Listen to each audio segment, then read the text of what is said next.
አመሰግናለሁ አሸናፊ ምናልባት ጥያቄያችሁን በተቻለ መጠን አጭርና ግልጽ ብታረጉት ጥሩ ነው ምክንያቱም ባጭር በጥቂት ሰከንዶች ሊገለጽ የሚችል ጥያቄ ነው አሁን በጣም ሲራዘም የማየውና ምናልባት ቀጣይ የምትጠይቁ ሰዎች አጭርና ግልጽ ብታረጉት የተሻለ ሰፊ ሰዓት እንዲኖረን ነው ለሌላ አይደለም ጥያቄው ባነሰ ቁጥር ብዙ ጥያቄ ለማስተናገድ እድል ይኖረናል በሚል ነው ከኢትዮ 360 ሀፍታሙ መቀጠል ትችላለህ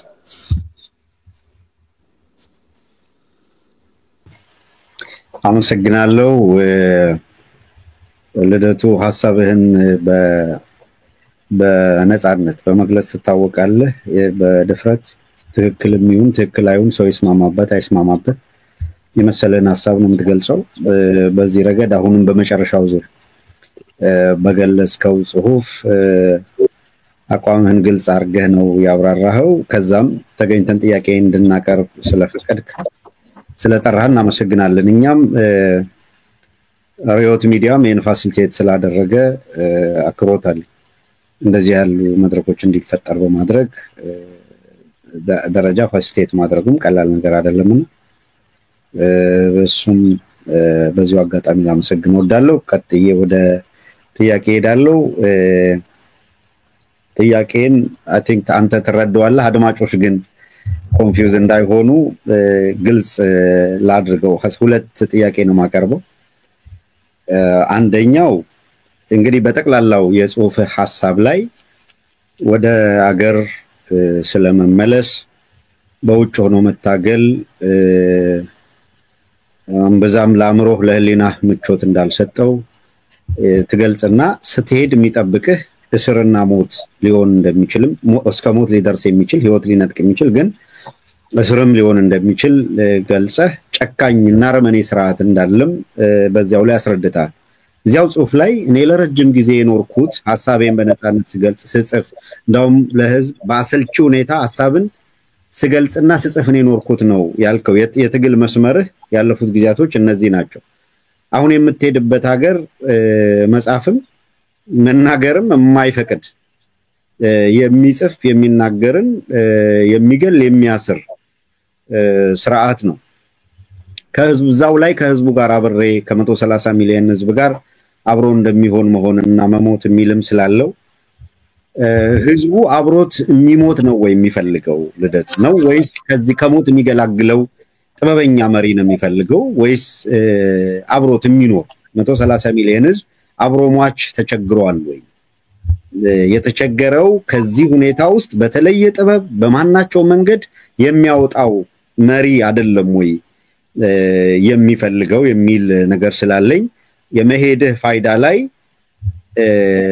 በብዛት ያንተን የራስህን ስሜት ለምሳሌ ተሰደጄ መኖር የህሊና ጥያቄ ያለው ከሀገሬ ርቄ መኖር እንዲሁ ባህሪ አይፈቅድም ሚሉት ወዘተረፈ ያንተን ስሜት እንጂ ትክክለኛ ህዝቡን ችግር ይገልጻሉ ወይ እና የተሰማህ የራስህን ያንተን ስሜት የህሊናም የምናምኑን ጥያቄ ነው እንጂ ሪሊ ቤዚክሊ የህዝቡን ጥያቄ ከሆነ አሁን በኢትዮጵያ ውስጥ እንኳን መታሰር በጅምላ መገደልም የፖለቲካ ቁጣም አይቀሰቅስም ዓለም አቀፍ ማህበረሰቡ ከዛሬ 3 አመት በፊት የነበረው ሁኔታና አሁን በጫና በሌሎችም ረገድ የሚታይ ነው እና ምንድነው ፋይዳው በመሄድህ የሚመጣው የሚለውን እኔ ደጋግሜም አንብቤው ደጋግሜም አዳምጨው ልረዳው አልቻልኩም ምንም አይነት ግራውንድ በሌለበት በመጻፍና በመናገር የሚታገል ሰው መጻፍና መናገር በሚያስገድልበት ሀገር ሄዶ እስር ቤት ኤንዳፕ ቢያረግ በሞት ኤንዳፕ ቢያረግ ምን ለውጣለው ምናልባት አላሳጠረው እዚቹ ላይ አንድ በጣም ትልቅ አባባል ጠቅሰሃል በጽሁፍ ላይ የኖሩ መሞት የሞቱ መኖር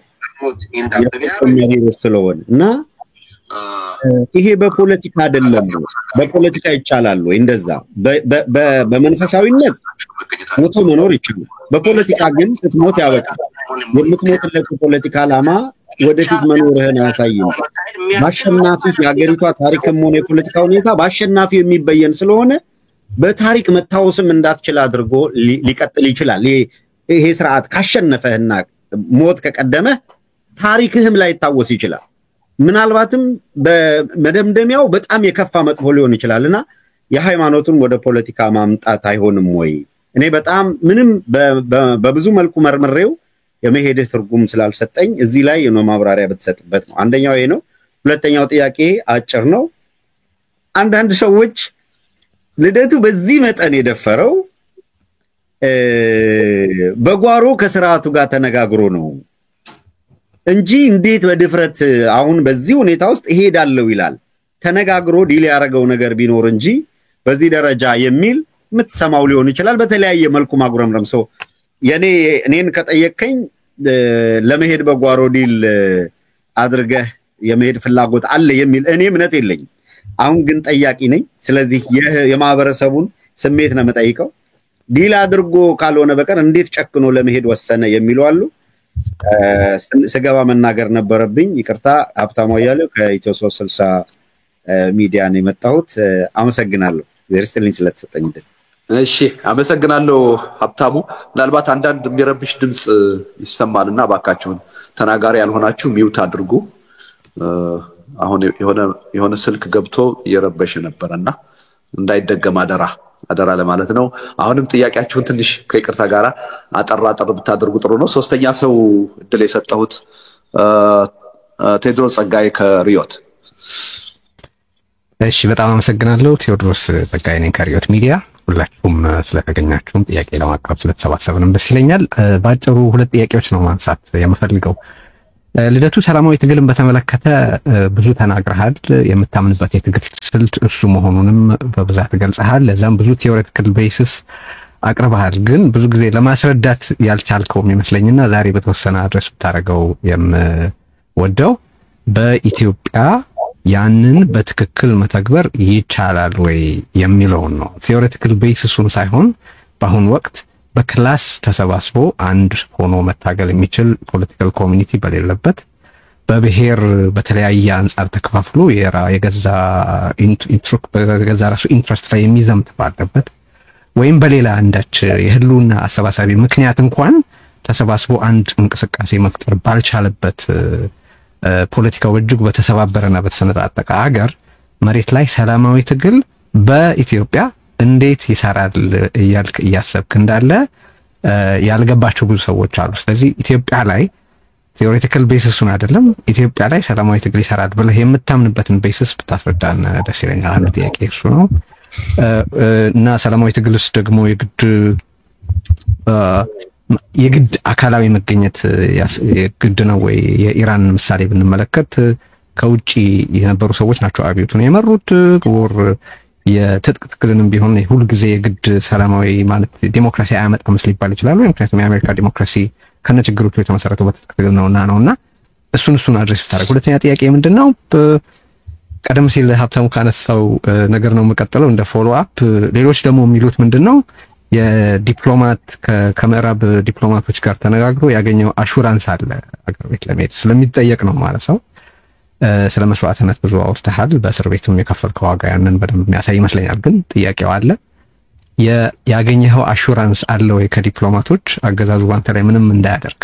አመሰግናለሁ። እሺ ቴዲ አመሰግናለሁ። አራተኛ ጥያቄ በቃሉ ከአዲስ ኒውስ። አመሰግናለሁ። በቃሉ አለምራው ነኝ ከኢትዮ ኒውስ ነው።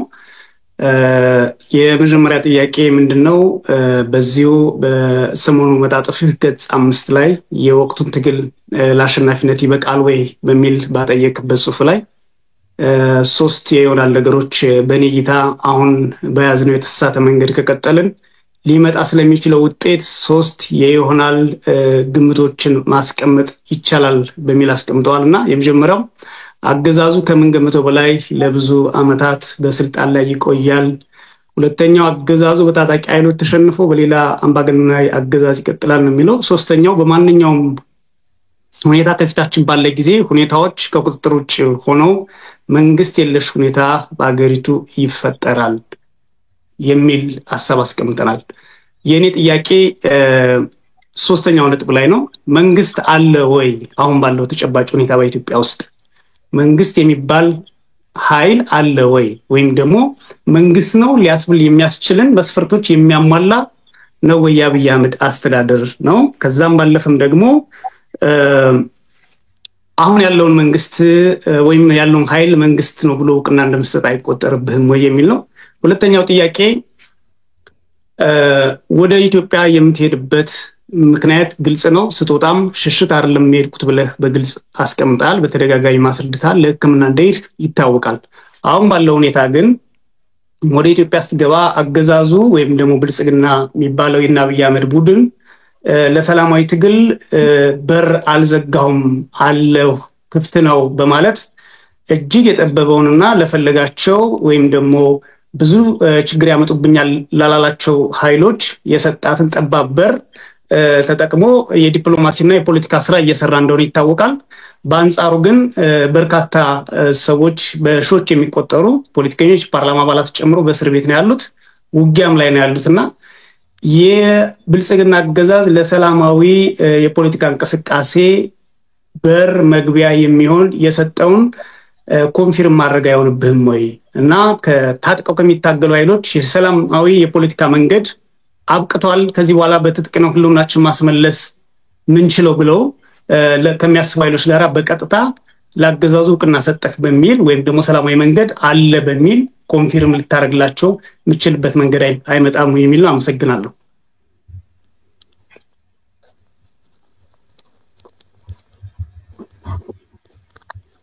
ኦኬ የመጀመሪያውን ዙር ጨረስን መሰለኝና ወደ መልሶቹ ሄዳለሁ። በተቻለ መጠን ተያያዥ ናቸው ብዙዎቹ ጥያቄዎችና ጠቅለል አድርጌ ተያያዥ የሆኑትን ለማየት ሞክራለሁ። ምናልባት ከመጀመሪያው ብጀምር አሸናፊ ከኦርቢት ያቀረብከው ምርጫን ለማካሄድ መንግስት እንዲያስብ ማበረታታት ሳይሆንም ወይ የሚል ጥያቄ ነው ያቀረብከው። እኔ ባለኝ መረዳት መንግስት ምርጫ አላካሄድም አላለም። የሚመጣውንም ምርጫ ማካሄዱ የሚቀር አይመስለኝም። ያካሂዳል። ያ ምርጫ ነፃና ፍትሃዊ ይሆናል ወይ? ይሆናል የሚል ግምት የለኝም። ሌላው ትልቁ ጥያቄ ስንቱ የሀገሪቱ አካባቢ ከጦርነት ቀጠና ነፃ ሆኖ ምርጫ ይካሄድበታል የሚለውም በጣም ትልቅ ጥያቄ ነው። መንግስት ግን ባለው ሁኔታ ምርጫ ማካሄዱ የሚቀር አይመስለኝም። ባለችውም ጠባብ ሁኔታ ቢሆን ምርጫ ማካሄዱ የሚቀር አይመስለኝም። ያካሄዳል የሚል እምነት ነው ያለኝ። መንግስትም አላካሄድም የሚል ምልክትም የሰጠ አይመስለኝም፣ ሲናገርም አልሰማሁም። እና የኔ መሄድ መንግስት ምርጫ ለማካሄድ ላለማካሄድ የሚኖረውን ውሳኔ የሚቀይር አይመስለኝም። ከሱ ጋር ምንም ግንኙነት ያለው አይመስለኝም። መንግስት ምርጫ ማካሄዱ የሚቀር አይመስለኝም። ያው እንደተለመደው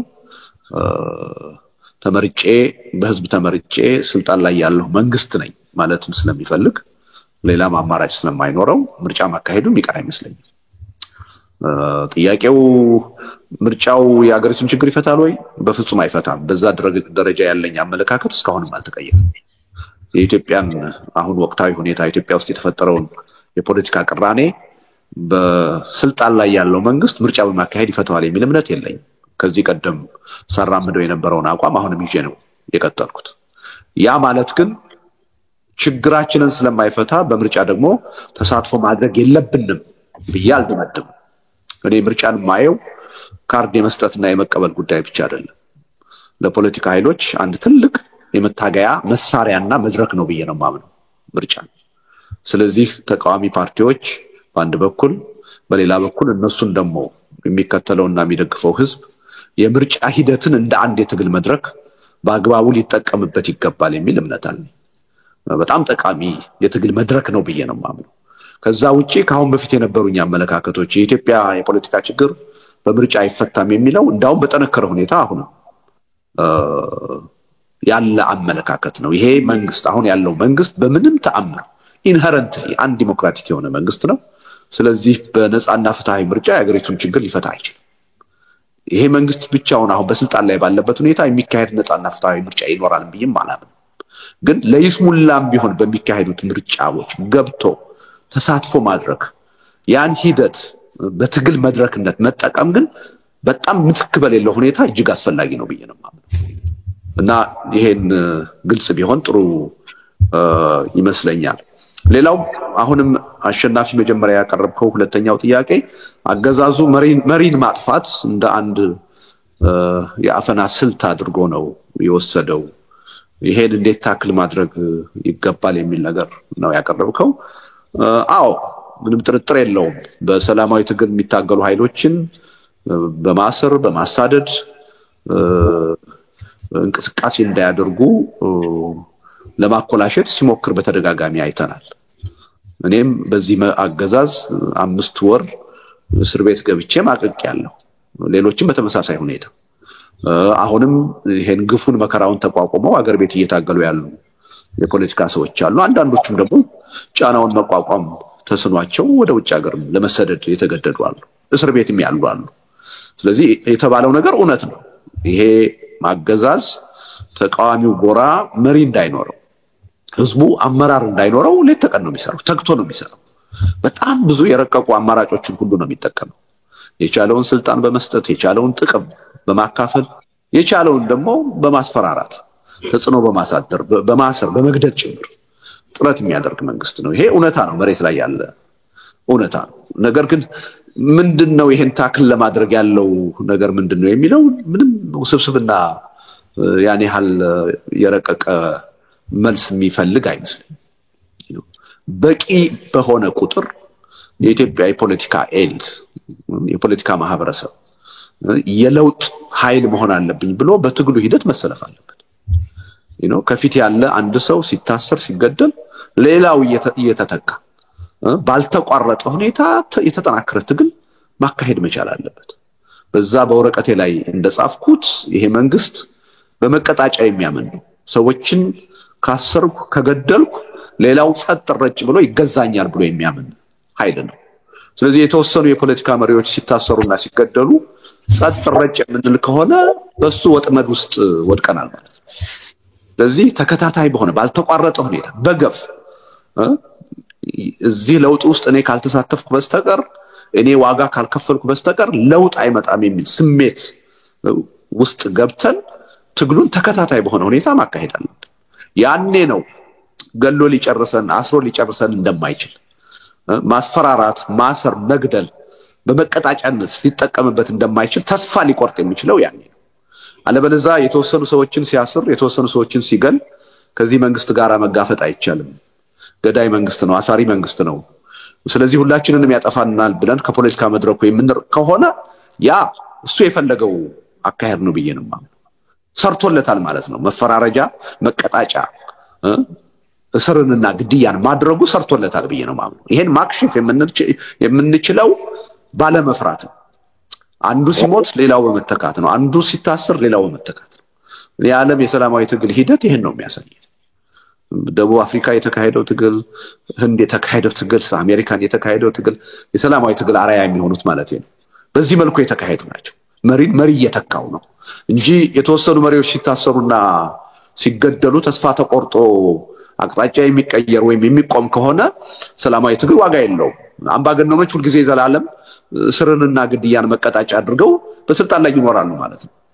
አምባገነኖች ወደ ዲሞክራሲ ሊሄዱ የሚችሉት በትግል ተገደው ነው። የሚገደዱት ደግሞ የማይፈራ ህዝብ፣ ለመብቱ ሟች የሆነ ህዝብ በገፍ እየወጣ ሲታገላቸውና እስርንና ግድያን መቀጣጫ መፈራረጃ አድርገው እንደማይጠቀሙ ተስፋ ሲያስቆርጣቸው።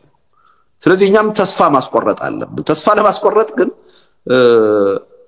እንዲሁ እነሱ የሚሉትን ነገር እያስተጋባን እነከሌ ታስረዋል እነከሌ ተገለዋል ስለዚህ ከዚህ በኋላ አይሰራም በማለት አይደለም። ኖ ገላችሁ ልትጨርሱና አትችሉም፣ አስራችሁ ልትጨርሱና አትችሉም። ይሄን ማቆም አለባችሁ በሚል ቅድም እንዳልኩት ተከታታይ በሆነ በገፍ አንዱን አመራር ሌላው እየተካው መቀጠል ሲችል ነው ማምከን የምንችለው። ይሄን ጉዳይ በዚህ ነው የሚል እምነት ነው ያለኝ። ሌላው ሀብታሙ ያቀረብከው ስራ እንትን ጉዳይም ከዚሁ ጋር አብሮ የሚሄድ ነው። በነገር ላይ ብዙዎቹ አሁን በአርአያነት የምንከተላቸው የሰላማዊ ትግል መሪዎች አንዳንዶቹ በትግሉ ሂደት የሞቱ ናቸው። ስማቸው ግን በታሪክ ሲወሳ ይኖራል። ለብዙዎቻችንም ማነሳሻ ሆኖ ማበረታቻ ሆኖ እስካሁን ያገለገለ የሚሄድ ነውና በሃይማኖታዊ ጉዳይ ብቻ ሳይሆን ሞቶ መኖር በፖለቲካ ሂደትም ይቻላል ብዬ ነው ማምነው። ብዙ አርአያ የሆኑን በሰላማዊ ትግል ጠንክረን እንድንቀጥል ያደረጉን ግን በትግሉ ሂደት የወደቁ የሞቱ ሰላማዊ ታጋዮች አሉ ብዬ ነው ማምነው እና እኔ ይሰራል የሚል እምነት ነው በኔ በኩል ያለኝ ማለቴ ነው። ሌላው ግን እዛው ላይ ያነሳው ሀብታሙ አሁን ህዝቡ የሚፈልገው አብሮት የሚሞት መሪ አይደለም፣ ጥበበኛ የሆነ መሪ ነው የሚፈልገው፣ ከችግሩ የሚያወጣው መሪ ነው የሚፈልገው። እውነት ነው፣ አብሮ መሞት ግብ ሊሆን አይችልም። እኔም በዛ አላምንም። በነገራችን ላይ ከዚህ ጥያቄ ጋር ተያይዞ በአብዛኛው የሚነሳው ውጭ ሀገር ሆኖ ትግል ማድረግ አይቻልም ብዬ አላቅም። እኔ እያልኩ ያለሁት ትግልን መምራት የሚቻለው አገር ውስጥ ሆኖ ነው የሚል እንጂ ውጭ ሀገር ሆኖ ትግል ማድረግ ይቻላል። ብዙዎቻችሁ እያደረጋችሁ ነው። እኔም በነበረኝ ቆይታ አቅሜና ሁኔታው በፈቀደ መጠን ትግል ሳደርግ ነው የቆየሁት። ሁሉም ሰው ደግሞ የግድ አገር ቤት ይሁን ሊባል አይችልም። በአንድ ትግል ውስጥ የሥራ ክፍፍል አለ። ስለዚህ ውጭ ሀገር ሆኖ መታገል ይቻላል። ግን በሰላማዊ ትግል የህዝብን ትግል መራለሁ የሚል አንድ ሰው ውጤታማ ሊሆን የሚችለውም የሚገባውም አገር ውስጥ ችግሩ ያለበት አምባገነናዊው ስርዓት ያለበት የሚጨቆነው የሚገደለው ህዝብ ባለበት አገር ውስጥ ሆኖ ነው መምራት ያለበት። ሰላማዊ ትግል የሞራልም ጉዳይ ነው። ስለዚህ አንድ የሰላማዊ ትግል መሪ አርአያ ሆኖ ማሳየት አለበት። በሰላማዊ ትግል ሂደት ቀድመው የሚታሰሩት የሚሞቱት የችግር ሰለባ የሚሆኑት ተከታዮች ሳይሆኑ መሪዎች ናቸው። ይሄ የታወቀ ነገር ነው። ስለዚህ ከመሪነት ሚና አንፃር ውጭ ሀገር ሳይሆን አገር ውስጥ ሆኖ መታገል ነው አስፈላጊው የሚል ነው እንጂ ውጭ ሀገር ሆኖ ትግል መካሄድ አይቻልም የሚል ሐሳብ በኔ በኩል አንስቼ አላቅም ማለት ነው። ኢቭን በአመራር ደረጃ ውጭ ሀገር ሆኖ አስተዋጽኦ ማድረግ እችላለሁ የሚል ሰው ካለን የተቃውሞ የለኝም። እኔ ግን በግሌ በሰላማዊ ትግል ሰዎች በትግሉ ተሰልፈው እንዲታሰሩ እንዲሞቱ ከመቀስቀስ ይልቅ ራሴ ሄጄ አርአያ ሆኜ ማሳየትን መርጫለሁ። ያ ጠቃሚ ነው፣ አንድ ትልቅ ክፍተትም ነው የሚል እምነት አለኝ እና ሰላማዊ ትግል ይሄ የታወቀ ነገር ነው። መሪዎች ናቸው ቀድመው የችግሩ ሰለባ የሚሆኑት። ራሳችንን የፖለቲካ መሪ አድርገን ለማየት ከፈለግን ችግሩ ያለበት ቦታ መገኘት መቻል አለብን። ዋጋ ለመክፈል ቀዳሚና ዝግጁ ሆነን ለህዝቡ አርአያ ሆነን መታየት አለብን። ህዝቡ በትግሉ ውስጥ ገብቶ ሊያበረክት የሚችለውን አስተዋጽኦ ሁሉ እንዲያደርግ መጠየቅም የምንችለው የዛ አይነት የሞራል የበላይነት ማሳየት ስንችል ነው የሚል እምነት አለኝ። በፍጹም ግን ይሄ ማለት ውጭ ሀገር ሆኖ ትግል ማድረግ አይቻልም ወይም ደግሞ ሀገር ውስጥ የሚካሄደውን ትግል ማገዝ ማጠናከር አይቻልም የሚል አይደለም። በፍጹም የማይተካ ሚና አለው። ውጭ ሀገር ያለው ኃይል ትግሉን ገንቢ በሆነ ሁኔታ እስከተንቀሳቀሰ ድረስ ትግሉን ያግዛል ያጠናክራል የሚል እምነት ነው ያለኝ። በተወሰነ ደረጃም የአመራርነት ሚናም ሊጫወቱ የሚችሉ ሰዎች ውጭ ሀገር ሊኖሩ ይችላሉ። በዋናነት ግን በሰላማዊ ትግል በሚካሄደው ትግሉን የሚመሩ ሰዎች ጨቋኙ ስርዓት ተጨቋኙ ህዝብ ያለበት ሀገር ውስጥ መሆን አለባቸው የሚል እምነት ነው ያለኝ እና ከዛ አንፃር ብታዩትኝ ጥሩ ነው እና ፋይዳው ይሄ ነው። ሰላማዊ ትግል ውስጥ የሚገባ ሰው አንደኛ ሳይገል እየሞተ ለውጥ አመጣለሁ የሚል እምነት ይዞ ነው መግባት ያለበት።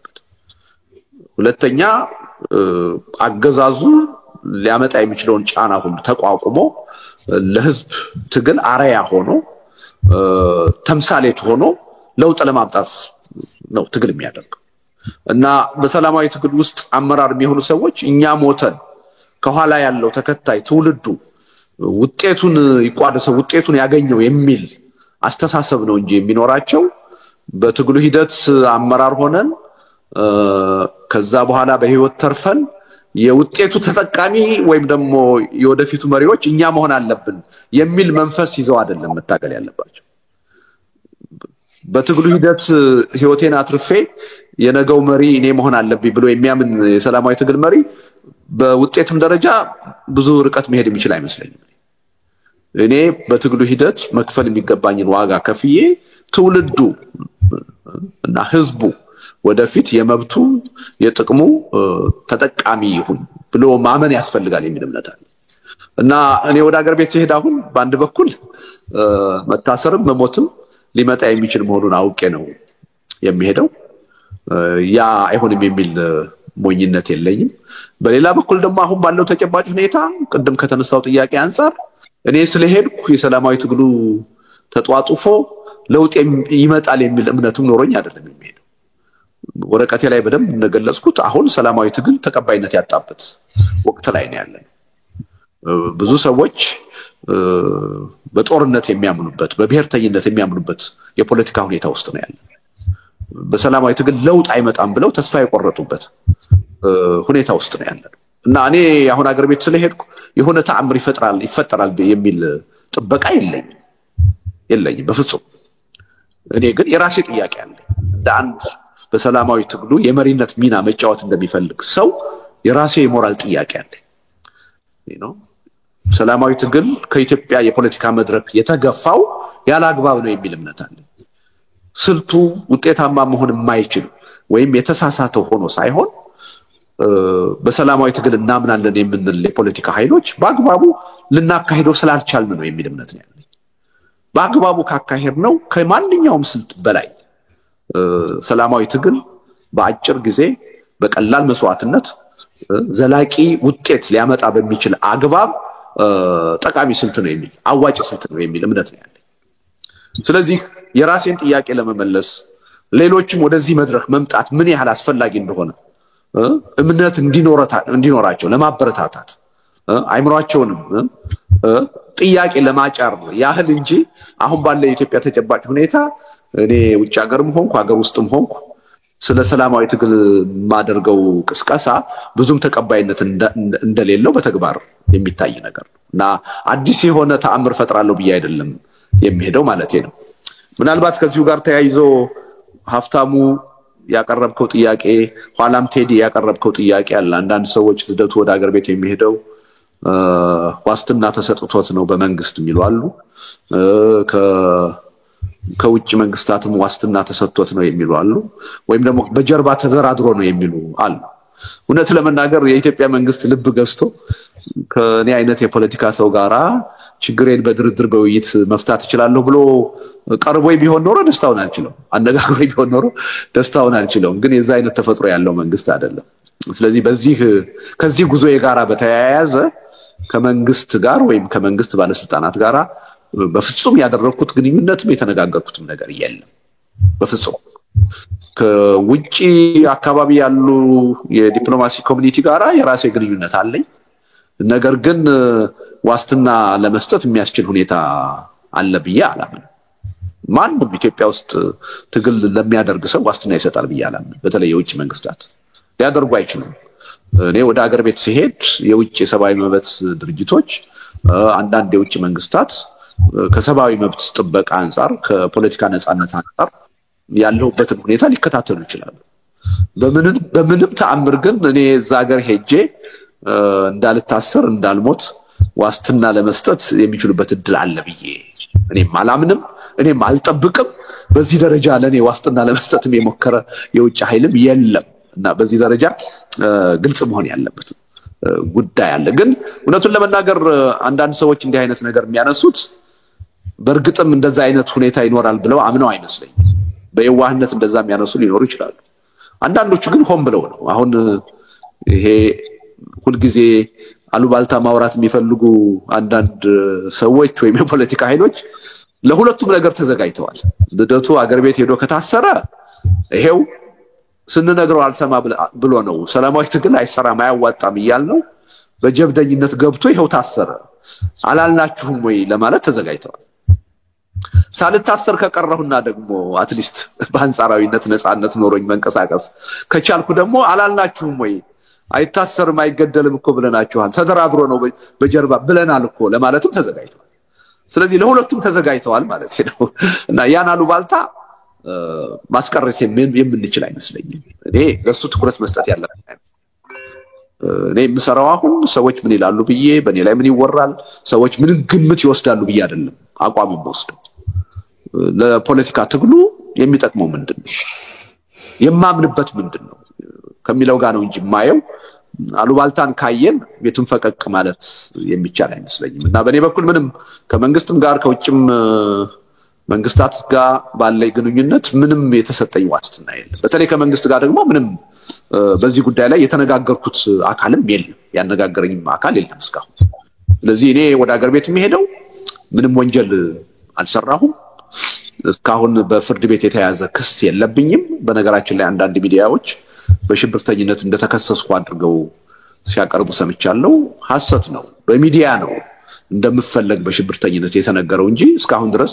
ፍርድ ቤት የቀረበብኝ ክስ የለም እስካሁን ድረስ በፍርድ ቤት የተያዘ ጉዳይ የለኝም ስለዚህ እኔ ንጹህ ሰው ነኝ ብዬ ነው ማምነው ሰላማዊና ህጋዊ ትግል ነው ማደርገው አገር ቤት ሲሄድ መታሰር የለብኝም ብዬ ነው ማምነው በአንድ በኩል ይሄን ተጠብቃለሁ በሌላ በኩል ደግሞ ከስርዓቱ ባህሪ አንፃር ሰላማዊ የሆነን ህጋዊ የሆነን ሰው ለማሰር ወደ ኋላ የማይል ስለሆነ ያስረኝም ደግሞ ይችላል ብዬ ለዛም ተዘጋጅቼ ነው የምሄደው ከመታሰርም በላይ ህይወቴን ጥያቄ ውስጥ የሚያስገባ ሁኔታ ሊፈጠር ይችላል ኢትዮጵያ ውስጥ አሁን ማንንም ዋስትና ያለው አካል የለም እንኳንስ እንደኔ አይነት የፖለቲካ ሰውና ማንንም ተራ ዜጋ ሳይቀር ሰላማዊ የሆነ ተራ ኑሮ የሚኖር ዜጋ ሳይቀር ዋስትና ያለው ስለዚህ እኔም የዛ አይነት አደጋ ይኖራል ብዬ ጠብቄ ነው የሚሄደው ስለዚህ ከዚህ ጋር ተያይዞ የሚነሱ ብዙ ወሬዎች እንዳሉ አውቃለሁ እኔ ብዙም ቦታ አልሰጣቸው እኔ ከዚህ ጋር በተያያዘ አንድ ጥያቄ ከኢትዮ ፎረም ተልኮልኝ ነበር አሁንና ምናልባት ስትሄድ አይለወጥም የምትለው ጠቅላይ ሚኒስተር ቢጋብዙህ አንተን ለማግኘት ቤተመንግስት አስተርተው ታገኛቸዋለህ ወይ የሚል ጥያቄ አቅርቦልኛል በአቋም ደረጃ አሁንም ቢሆን ጠቅላይ ሚኒስተሩን ለመከታተል ባደረኩት ጥረት ከስተታቸው የሚማሩ ሰው ሆነው አላየኋቸው ወደፊትም በቀላሉ ይለወጣሉ የሚል እምነት የለኝም እስከ መጨረሻው ድረስ ለስልጣናቸው ማንኛውንም ህጋዊ ያልሆነ ድርጊት እየፈጸሙ የሚቀጥሉ ሰው ናቸው ብዬ ነው ማምነው እና ከሳቸው የምጠብቀው መፍትሄ የለም ግን አሁን ሲሄድ እንደ ጥያቄው አቅራቢ ሊያነጋግሩ ይፈልገው ከጋበዙኝ አያደርጉትም ብዬ ነው እንጂ ምገምተው ሰየው ነው ደስታውን አልችለው እና ለማነጋገር ዝግጁ ነው የምሆነው ማለቴ ነው ግን እንደዛ አልጠብቅም ማለቴ ነው ከስርዓቱ ባህሪ አንፃር እኔ ያው በንግግር አምናለሁ በውይይት በድርድር አምናለሁ ስለዚህ መቼም ጊዜ ቢሆን ከማንም ጋር ቢሆን የመነጋገር ጥያቄ ከቀረበ ጥያቄውን መግፋት አልፈልግም እንደጋገራለሁ ማለቴ ነው ከዚሁ ጋር ተያይዞ በቃሉ ያቀረብከው ጥያቄ አለ መንግስት አለ ብለህ ነው ወይ መንግስት አለ ወይ ያልከው ነገር አለ መንግስት አለ ብዬ ነው ማምነው ጥያቄው ያለው ምን አይነት መንግስት ነው ያለው ጥሩ መንግስት ነው ወይ ካልከኝ ጥሩ መንግስት አይደለም ወይም አንድ በጎ ወይም ጥሩ የሚባል መንግስት ሊያሟላ የሚችለው መስፈርት ያሟላል ወይ ካልከኝ አያሟላም ነው በተቃራኒው ግን መንግስትነቱን የሚቀይረው አይመስለኝም በህዝብ መመረጥ ጥሩ መንግስት መሆን ከሆነ የመንግስትነት መመዘኛ ኢትዮጵያ እስካሁን በታሪኳ መንግስት አልነበራትም ማለት ነው እና አሁን ኢትዮጵያ ውስጥ መንግስት አለ ዓለም አቀፍ ዕውቅና ያለው ለኛም ፓስፖርት የሚሰጥ እንድንገባ እንድንወጣ የሚከለክል የሚፈቅድ አገሪቱን በራሱ መንገድ እየገዛ ያለ መንግስት አለ ያ መንግስት ጥሩ ነው ወይ ካልከኝ አይደለም ያ መንግስት በህዝብ የተመረጠ ነው ወይ ለህዝብ የሚሰራ ነው ወይ ለሀገር ጥቅም የሚሰራ ነው ወይ ካልከኝ አይደለም በጣም ጥሩ ያልሆነ መንግስት ነው ያለ ምናልባት በታሪካችን ከገጠሙ እጅግ በጣም ጥሩ ያልሆኑ መንግስታት ውስጥ አንዱ ነው ምናልባትም የባሰው መንግስት መሆኑን ግን እኔ እቀበላለሁ መንግስት ነው እና እሱም ብቻ አይደለም ካሁን በፊት የነበሩ አምባገነን መንግስታት ሁሉ መንግስታት ናቸው ስለዚህ አንድ መንግስት ነው የሚባለው በዲሞክራሲ ስለተመረጠ የህዝብ ድጋፍ ስላለው ለሀገርና ለህዝብ ደህንነት የሚሰራ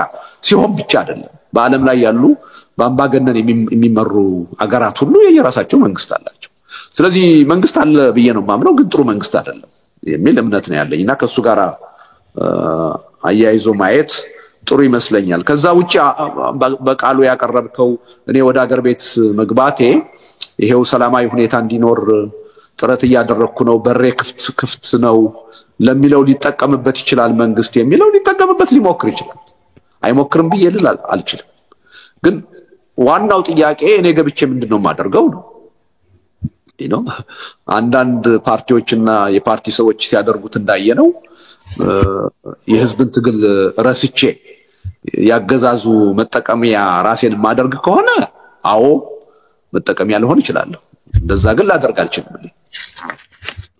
እንደዛ ለመጠቀምም የምመችም ሰው አይደለም ስለዚህ እኔ አገር ቤት ውስጥ ገብቼ ካልታሰርኩና የፖለቲካ ትግሉን የሚቀጥልበት እድል ካገኘው በምንም ተአምር መጠቀም ያልሆነ አልችልም። ለዛ የምንመቸው ራሳችንን ካላስገዛን በስተቀር በስልጣን ጉጉት በኢኮኖሚ ጥቅም ጉጉት የህዝብን ፍላጎት አሳልፈን ለአምባገነኖች ለመስጠት እስካልፈለግን ድረስ አገር ቤት ስለሆን ብቻ የሥርዓቱ መጠቀሚያ እንሆናለን ማለት አይደለም። እኔ ለማስመሰልም ብሎ የሰላማዊ ትግሉን በር ከፈት ቢያደርገው መንግስት ሰየው ነው ማለት እንዳውም እንጠቀምበታለን የሚል እምነት ነው ያለኝ እንጂ ያስመስልበታል ብለን ከትግሉ ወደ ኋላ ማለት ያለብን አይመስልም። እና ያ በራሳችን የሚወሰን ነው የሚሆነው። እኛ እስካልፈለግን ድረስ እኛ ለዓላማችን ለህዝባችን ጥቅም ታማኝ እስከሆነ ድረስ በፍጹም መንግስት ሊጠቀምብን አይችልም። እኛ ለራሳችን ታማኝ ካልሆን በህዝብ ትግል ስም ለኢኮኖሚ ጥቅም ለስልጣን ብለን ምንሰራ ከሆነ ግን ምንም ጥርጥር የለውም መንግስት አሁን እየተጠቀመባቸው እንዳሉ አንዳንድ ድርጅቶችና ግለሰቦች በእኔም ላይ ለመጠቀም ሊሞክር ይችላል። በነገራችን ላይ መንግስት ይሞክራል ብዬ አላምንም። እኔን በሚመለከት ከዚህ ቀደም ሞክሮ እንደማይሳካ ያየው ይመስለኛል። እኔ እዚህ ቀደም በተደጋጋሚ ገልጫለሁ። የብልጽግና አባልም እንደሆን ተጠይቄ ነበር። ፍላጎቴ ስላልሆነ እና በእኔ ይጠቀማል የሚል እምነት የለኝም። የመንግስት ባህሪ አይፈቅድም። መንግስትን በእኔ ለመጠቀም ቢፈልግ እኔ እድሉን የምሰጠው አይመስለኝም፣ አልሰጠውም። እና በዚህ መልኩ ቢታይ ጥሩ ነው። አይ ቲንክ የዳሰስኳቸው ይመስለኛል። በመጀመሪያው ዙር የቀረቡትን ጥያቄዎች ወደ ሁለተኛው ዙር መሄድ እንችላለን። ሁለተኛ ዙር ላይ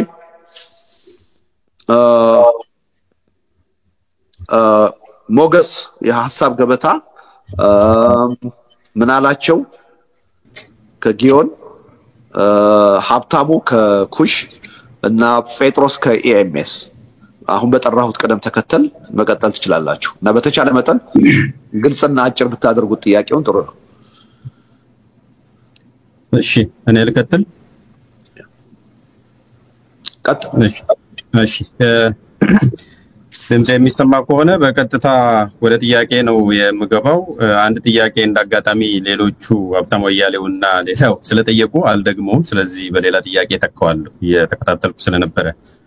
እንግዲህ በቅድሚያ ከዚህ በፊትም ለመግለጽ እንደሞከርኩት አሁንም የምናገረው ነገር ቢኖር ለምን ወደ ሀገር ቤት ትሄዳለህ፣ ምን ታደርጋለህና ወዘተ ጥያቄዎችን አልጠይቅም። የማልጠይቅበትም ምክንያት በሐሳቡ ካመናችሁበት እንርዳው ከቻለን ደግሞ እንረዳው ብዬ ከዚህ በፊትም ስላለፍኩ ያንኑ ቃል ነው መድገም የምፈልገው። የመጀመሪያ ጥያቄ ልደቱ ሞገስ ከሐሳብ ገበታ ነኝ። በነገራችን ላይ እኔም ረስቼዋለሁ። በካማቴ ካውራ ጽሁፍ ላይ የሚከተለውን ተናግረሃል። ቢያንስ አዲስ አበባን ብንቆጣጠር አገዛዙ ከአንድ የምርጫ እድሜ ዘመን በላይ እንዳይቆይ ማድረግ እንችላለን ይላል የሚል ጽሁፍ አስፍረሃል፣ መከራከሪያ አስፍረሃል ከጽሁፉም የዘለለና በእኔ እምነት ደግሞ 1997 2017 1997 አይደለም የ20 ዓመት ልዩነት አለው። የ20 ዓመት ልዩነት መኖሩ ብቻ ሳይሆን በአመት በዚህ መሃል በርካታ ነገሮች ተፈጥረዋል። በግሌ ከነኚህ ውስጥ ሶስት መሰረታዊ ነገሮች ወይ መዋቅራዊ ነገሮችን እንደ አዲስ ክስተት ማየት እንችላለን። አዲስ ባይሆንም እየጨመረ የሄደ ትሬንድ ያሳየናል። የመጀመሪያው ብሔርተኝነትና ክፍፍል በአዲስ አበባ ላይ መጨመሩ ይታያል። ሁለተኛ ጠንካራ ተቋም ያለመኖሩ ማለት የሚያታግል የፖለቲካ ፓርቲ ወይ ተቋም አለመኖሩ በደንብ የሚታይ ነው ከ97 ጋር ብናወዳደር። ሶስተኛው ፖለቲካል ሲኒሲዝም የምንለው ወይም ተስፋ መቁረጥ፣ ማህበረሰቡ በቃ ሲኒከል ሆኖ ለውጥ አይመጣም ከዚህ የዘለለ ሌሎች ነገሮችም ልናይ አንችልም የሚል እሳቤ አለ በየቦታው ቢያንስ ማህበራዊ ሚዲያ ላይ ያለውን ነገር መከታተል ስለምችል። ይሄንን ከያዝን ወረቀቱ ላይ ያስቀመጥከው ነገር ምን ጠብቀ ነው ይሄ ሁሉ ባለበት እንዴት ነው አዲስ አበባ ልንቆጣጠር እንችላለን ብለ ያንን ማስፈር በአንድ በኩል፣ በሌላ መልኩ ደግሞ ቅድም ራሱ መልስ ስትሰጥ ከፍተኛ ለውጥ ይመጣል ብዬ እኔም አላስብም ብዙ ችግሮች አሉ ብለ ስትመልስ ነበርና እነኚህ ሁለቱ ነገሮች አብረው እንዴት ይሄዳሉ ነው። ይሄ እኔ ኦብዘርቬሽን ነው፣ አስተያየት እንድሰጥበት ወይም መልስ እንድሰጥበት ነው። አንዱ እሱ ነው። ሁለተኛው ከሌሎች የፖለቲካ ኃይሎች የፖለቲካ ፓርቲ ያላልኩትም ብዬ ነው ኃይሎች ጋር በምን መሰረታዊ ወይም ሚኒመም አጀንዳ ላይ ነው ልትሰሩ የምትችሉት? አንድ ምሳሌ መውሰድ እንችላለን። ለምሳሌ በሰናሪዮ ደረጃ 3 ኃይሎች አሉ። አንዱ ወይም የተወሰነው ከውስጥ መታገል ይቻላል፣ ለምሳሌ ከብልጽግና ፓርቲ ውስጥ ለውጥ ሊመጣ ይችላል የሚሉ አሉ፣ አቶ ጀዋር መሐመድን ጨምረው። ሌሎች ደግሞ ከሩቅ ሆነው ይሄንን አገዛዝ በትጥቅ ትግል ማስወገድ ነው ብቸኛው አማራጭ የሚሉ አሉ። ሶስተኛ ደግሞ መሃል ላይ አንተ አለ፣ በሰላማዊ ትግል ምርጫንም ጨምሮ እንደ ስትራቴጂ ለውጥ ልናመጣ እንችላለን እያልክ ነው። እና እነኚህን ሶስቱን እንኳን ኃይሎች ብናይ 3 የተለያየ ስትራቴጂና የትግል ዘዴ ነው ያላቸውና በምን ሚኒመም የሆነ ተጨባጭ አጀንዳ ላይ ነው ልትተባበሩ የሚችሉት? ምክንያቱም በወረቀት ላይም ጥሪ ነው ያቀረብከው እንጂ ከዚህ በፊት በርግጥ በሰላምና ወደ ሽግግር ሂደት መግባትና መሰል ነገሮች ላይ በደፈናው ያስቀመጥኳል በዛኛው ጽሁፍ ላይ። ግን አሁን ባለው ሁኔታ ወደ ሀገር ቤት ስትሄድ በየትኛው አጀንዳ ላይ ነው ከሌሎች ፓርቲዎች ጋር ልትተባበሩ የምትችሉት የሚል ነው። ነገሮች ቢበላሹ ግማሽ ጥያቄ ልታደርገው ትችላለህ። እንግዲህ 2 ተኩል ጥያቄ አይደለም እንዳስተያየት ምን ፕላን ቢ አለ? ምን የተዘጋጀ ፕላን ቢ አለ? ምክንያቱም ከዚህ ስትሄድ ሚዲያ ላይ ኖር ይችላል፣ ነገሮች ሊዘጉ ይችላሉ። ደጋፊዎች ከውጪም ሆነው ስላንተም ማወቅ የሚፈልጉት ነገር አለ። ለትግሉ እንዲመች ምን ፕላን ቢ አለ? ምን የምትነግረን ወይም የምትነግራቸው ነገሮች አሉ የሚል ነው ልደቱ። በጣም አመሰግናለሁ ለተሰጠኝ እድል። እሺ፣ ሁለተኛ ጠያቂ ምን አላቸው? ይሰማል? ድምጼ ይሰማል? አመሰግናለሁ። በቅድሚያ ስለተደረገልን ጥሪ አመሰግናለሁ አቶ ልደቱ። ምን አላቸው ስማቸው ከጊዮን ሳተላይት ቴሌቪዥን።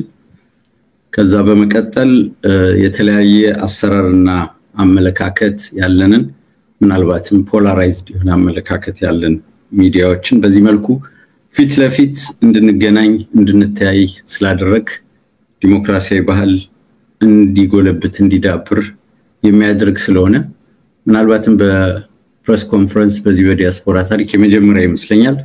የተለየ ምስጋና ይገባሃል ብዬ አስባለሁ። ይህን ካልኩ በኋላ ወደ ሁለቱ ጥያቄዎች ሳመራ በዚሁ ጽሁፍ ላይ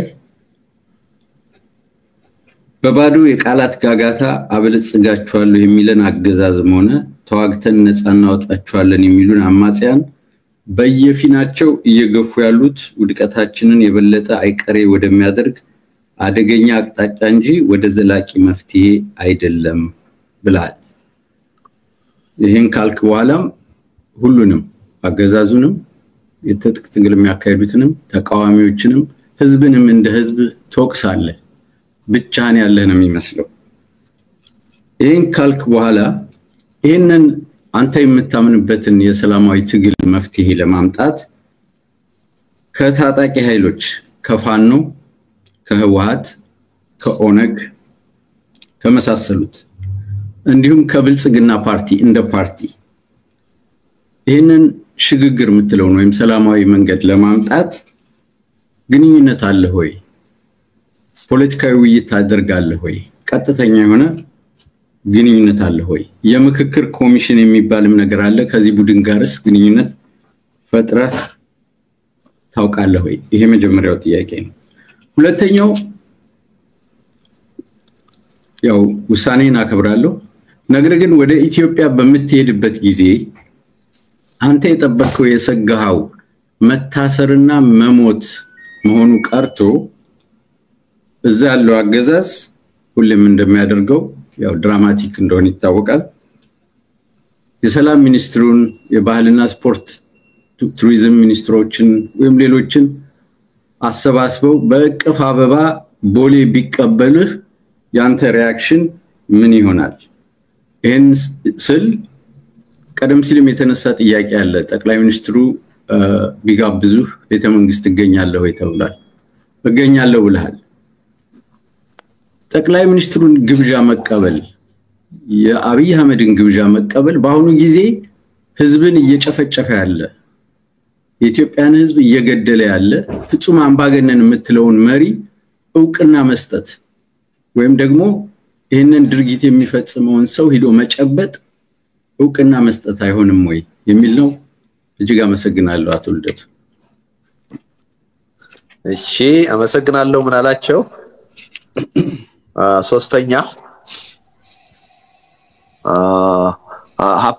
ሀብታሙ ከኩሽ ሚዲያ ቅርታ የለም ስክሪን ላይ ስለሌለ ነው እንደሱ ጴጥሮስ ቀጥል አራተኛ ላይ ያስኩት ጴጥሮስ ከኤምኤስ እሺ አመሰግናለሁ ድምጼ እንደሚሰማ ተስፋ አደርጋለሁ ጴጥሮስ መስፍን ከኢትዮጵያ ሚዲያ ሰርቪስ ዋሽንግተን ዲሲ ነው በመጀመሪያ ያው ቀድሞ ሌሎች የሙያ አጋሮቼ እንዳነሱት እንዲያለ መድረክ በመዘጋጀቱ ምስጋና ላቅርብ ጽሁፍን በሚመለከት እንግዲህ በንባብም ማቅረብ ቢዋለው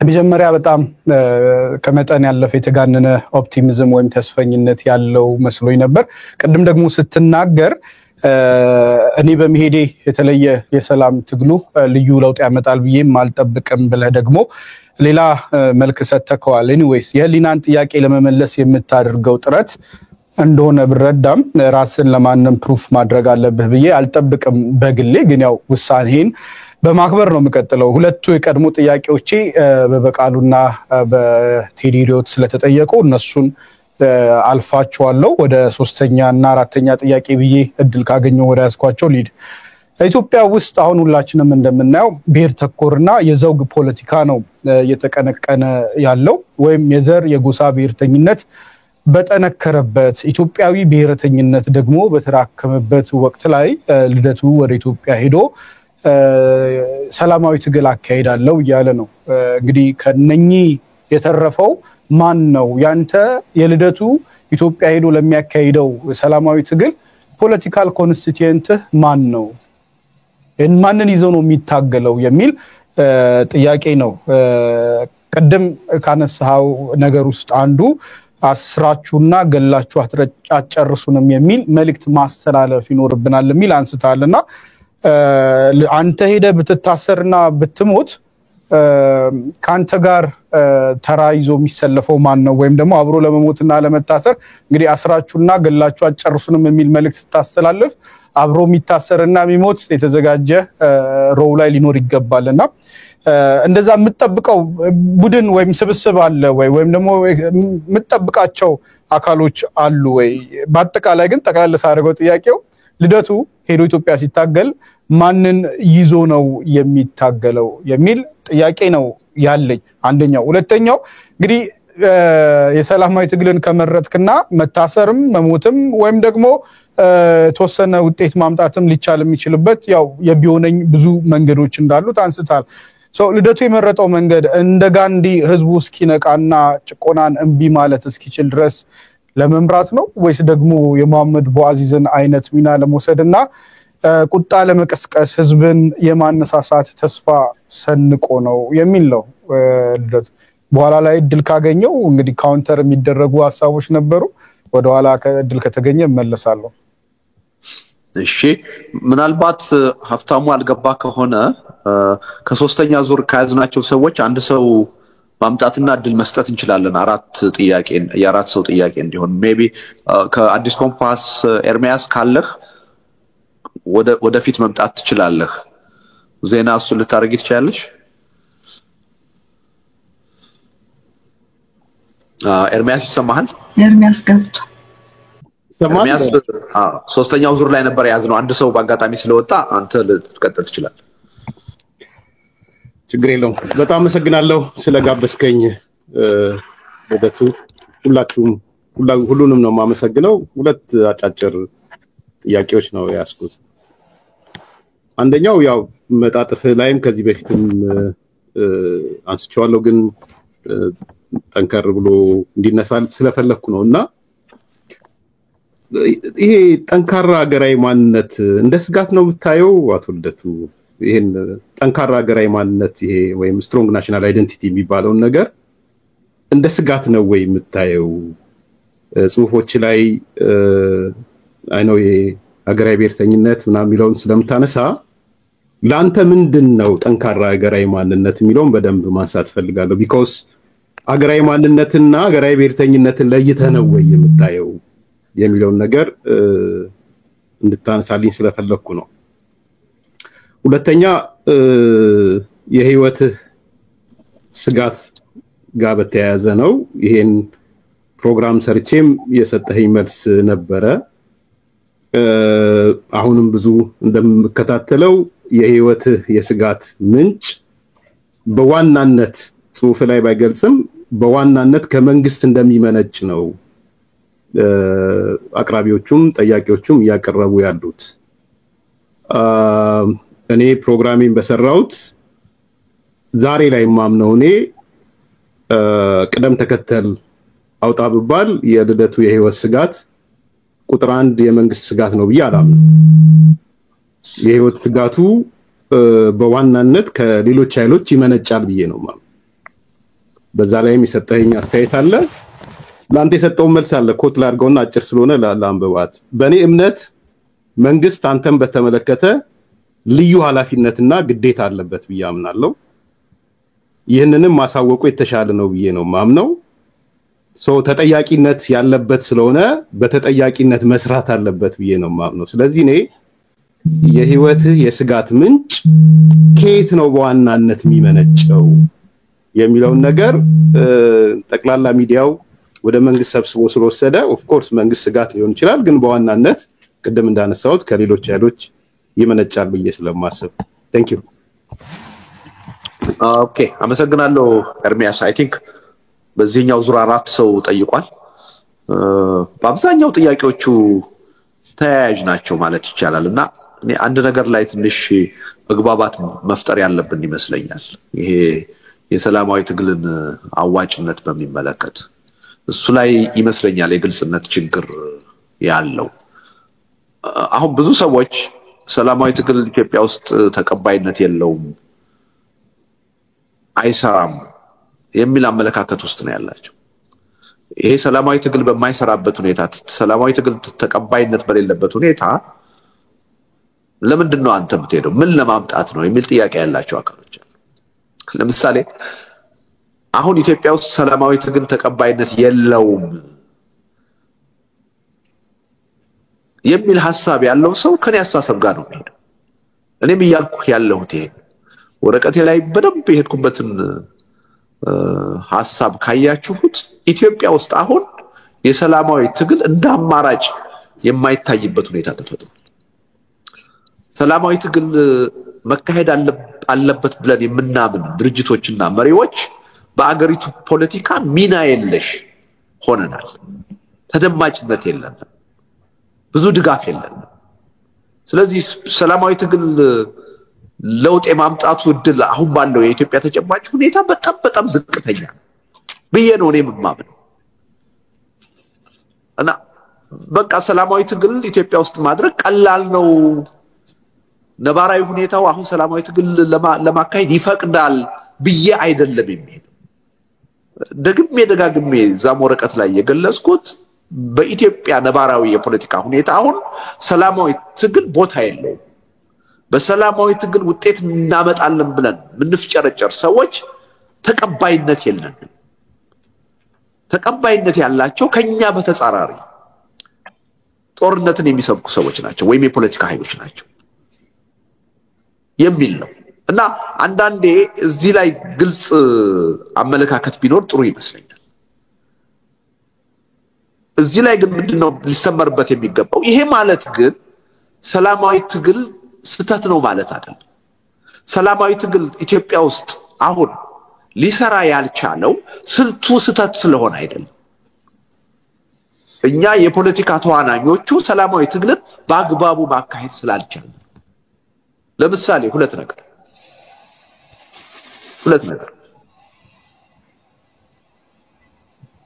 በሰላማዊ ትግል መታገል የሚፈልጉ ሰዎችን እናስፈራራቸዋለን። ይሄ አገዛዝ እኮ ይገላል፣ ይሄ አገዛዝ እኮ ያስራል። የሚያስርና የሚገል አገዛዝ ባለበት እንዴት ትታገላለህ? እንዴት በሰላም ለውጥ አመጣለሁ ብለህ ትንቀሳቀሳለህ? የሚል ማስፈራሪያ እንጠቀማለን። እውነቱን ለመናገር ሰላማዊ ትግል ሲያካሂዱ በአገዛዙ እስር ቤት የተወረወሩ ሰዎችንም እንደ አርያ መቁጠርና አዲስ ተነሳሽነት በእነሱ መስዋዕትነት መፍጠር ሲገባን እንደ መቀጣጫ እንደ መፈራረጃ ነው የምናቀርባቸው። እነከሌ ምን አመጡ? ይሄው እስር ቤት እኮ ገብተው እየማቀቁ ነው። እነከሌ ምን አመጡ? ተገለው እኮ አስከሬናቸው የተጣለ። ስለዚህ በሰላማዊ ትግል ቀጥላለሁ ካልክ የነሱ ጣፈንታ ነው የሚደርስ እያል እናስፈራራለን። ይሄ በጣም በጣም የተሳሳተ አካሄድ። ሰላማዊ ትግል የትም ዓለም የሚካሄደው የሚያስርና የሚገል መንግስት ባለበት ሀገር ጭምር። እንዳውም የሚያስርና የሚገል መንግስት ከሌለ ትግል የሚባለውም ነገር አያስፈልግም። ይሄ ምርጫ ፉክክር ነው የሚኖረው 4 ወይም 5 ዓመት። ትግል የሚባለው ነገር መታሰርን፣ መሞትን፣ መውደቅ፣ መነሳትን የሚጠይቅ ነገር ስለሆነ ስለዚህ በሰላማዊ ትግል አርያነት በታሪክ የሚጠቀሱት የህዝብ የትግል እንቅስቃሴዎች ሁሉ በገፍ መሞትና መታሰር የነበረባቸው ናቸው። ትግሉ የተካሄደው ራሱ የሚገልና የሚያስር መንግስት ጋር ነው። ስለዚህ የሚገልና የሚያስር መንግስት መኖሩ የሰላማዊ ትግልን አይሰራም ለማለት ምክንያት ሊሆን አይችልም። እንዳውም የሰላማዊ ትግል አስፈላጊ ነው ለማለት ነው ምክንያት መሆን የሚገባው። እዚህ ላይ መተማመን ያለብን ይመስለኛል። መንግስት ስላሰረ ስለገደለ ሰላማዊ ትግል አይካሄድም የምንል ከሆነ በቃ ሰላማዊ ትግል አልገባንም ማለት ነው። ሰላማዊ ትግል የሚካሄደው የሚያስርና የሚገል መንግስት በሌለበት ከሆነ እያወራን ያለ ነው ስለ ምርጫ ፉክክር ነው ማለት ነው። አውሮፓ ወይም አሜሪካ እንደሚታየው እንደሱ አይደለም።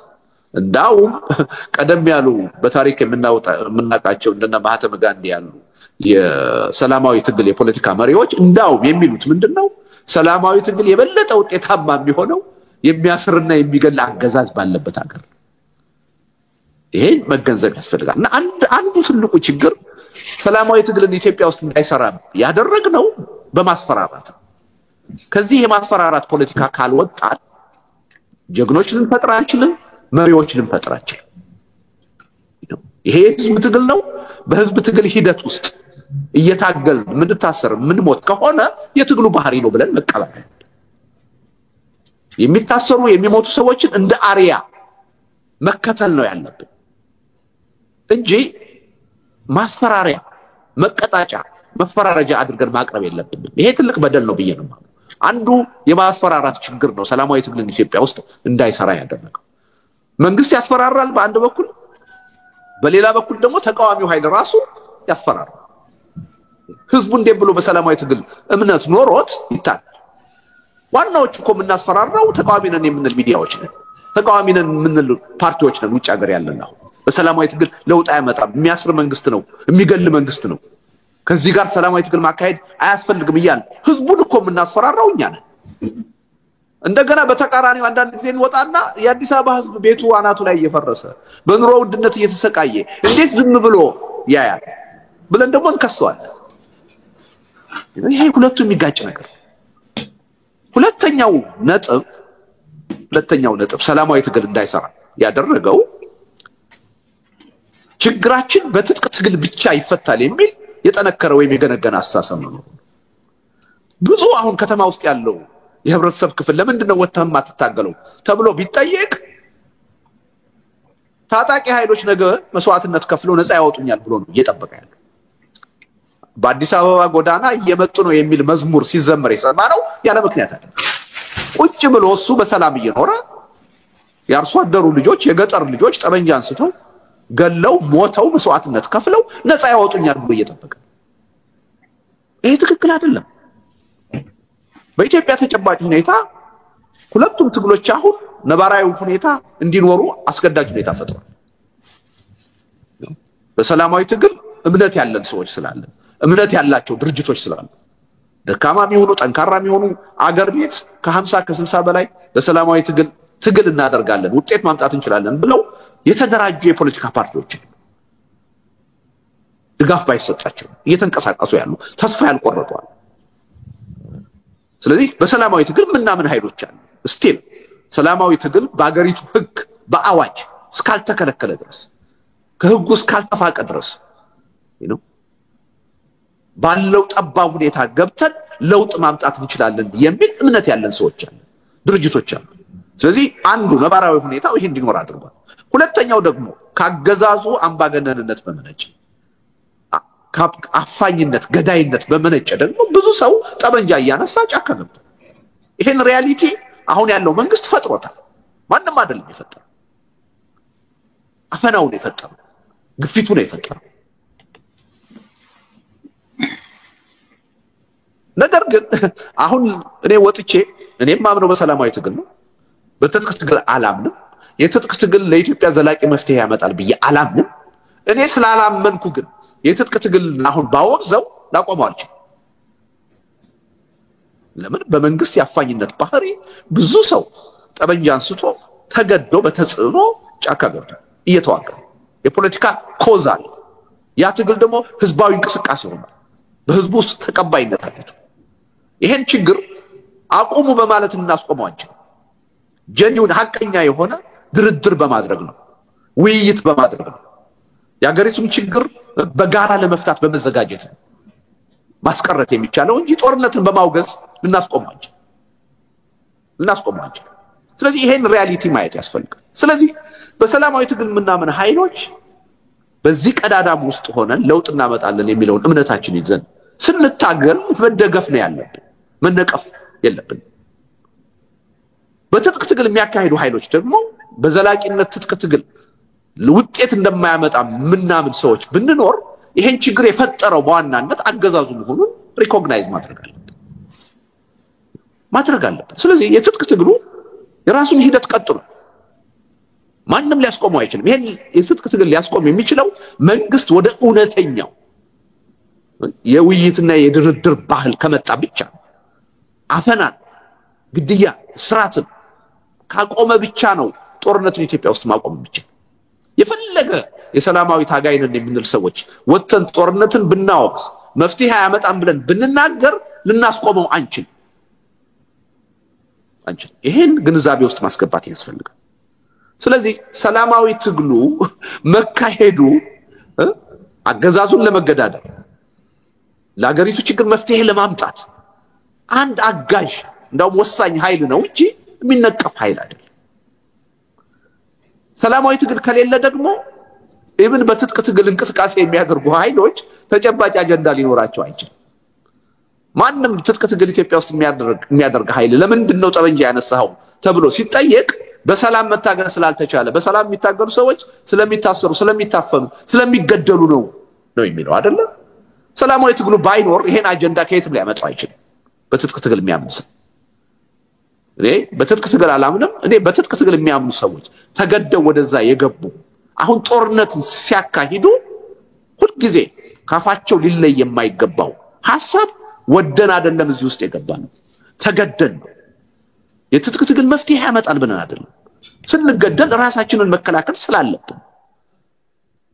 ስላለብን አፈና ስለተፈጸመብን ነው መፈናፈኛ ስላጣን ይሄ ሁኔታ ከተለወጠ ወደ ሰላማዊ መድረክ የመግባት ፍላጎት ነው ያለን ይሄን ችግር የፈጠረብን ይሄን ሁኔታ የፈጠረብን አገዛዙ ነው ብለው ነው መናገር ያለባቸው ብዬ ነው ማምነው አሁን ግን የምናየው ነገር እንደዛ አይደለም አንዳንድ ኃይሎች በቃ ዘላቂ መፍትሄ ኢትዮጵያ ውስጥ የሚያመጣው የትጥቅ ትግል ነው የሚል እምነት አለን ነው የሚሉት ስለዚህ አንደራደርም አንወያይም የሚል የጽንፍ አቋም ሲያራምዱ ነው የምናየው ይሄ ትክክል ነው የሚል እምነት የለኝም ትክክል ትጥቅ ትግል ኢትዮጵያ ውስጥ አሁን የሚደረገው ህዝባዊ ድጋፍ አለ ማንም ጋር መከራከር ይችላል ህዝባዊ ድጋፍ የለውም ሊባል አይችልም የፖለቲካ ኮዝ አለ